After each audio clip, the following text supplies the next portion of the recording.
মিতি নিয়োগ বিজ্ঞপ্তি 2026। আসসালামু আলাইকুম, আমি সিদ্দিকুর রহমান রিফাত রয়েছে আপনাদের সাথে ক্যারিয়ার কম্পাস পেজ থেকে।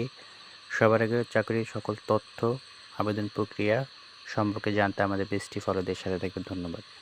আজ আমরা বাংলাদেশ পল্লী বিদ্যুতায়ন বোর্ড কর্তৃক একটি বিশাল নিয়োগ বিজ্ঞপ্তি প্রকাশ করা হয়েছে। এই পদটির নাম হচ্ছে শিক্ষানবিশ লাইনম্যান। এই পদে 1035 জনকে নিয়োগ করা হবে। এই পদে আবেদনের জন্য 18 বছর থেকে 21 বছরের মধ্যে হতে হবে। এই পদে আবেদনের যোগ্যতা হচ্ছে এসএসসি পাস, তবে বিজ্ঞান বিভাগ থেকে সর্বনিম্ন 3.50 পয়েন্ট পেতে হবে আপনাদের। শারীরিক যোগ্যতা হচ্ছে সুস্বাস্থ্যের অধিকারী হতে হবে। অবশ্যই দৈহিক পরিশ্রম করার ইচ্ছা থাকতে হবে। কাজের মাধ্যমে শিক্ষণের আগ্রহ সক্ষম থাকতে হবে। পাসপোর্ট 4 ইঞ্চি হতে হবে। বুকের মাপ 30 থাকতে হবে এবং 7 মিনিটে 1 মাইল মিনি ম্যারাথন দৌড় দিতে হবে এবং প্যারালাল বারে বিরতিহীনভাবে পরপর 5 বার বুক ডাউন দিতে হবে।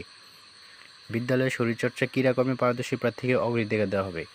বেতন স্কেল: প্রবেশের সময় 15,500 টাকা সহকারে অন্যান্য সুযোগ সুবিধা দেওয়া হবে এবং প্রবেশের মেয়াদ নীতিমালা মোতাবেক নিয়মিত হলে বেতন কাঠামো 2016 অনুযায়ী 16,600 টাকা স্কেলে বেতন পাবেন। এই পদে আবেদনের জন্য নির্ধারিত একটি ফর্ম রয়েছে, যেটি আপনি rab.gov.bd এই ওয়েবসাইটে গেলে পাবেন।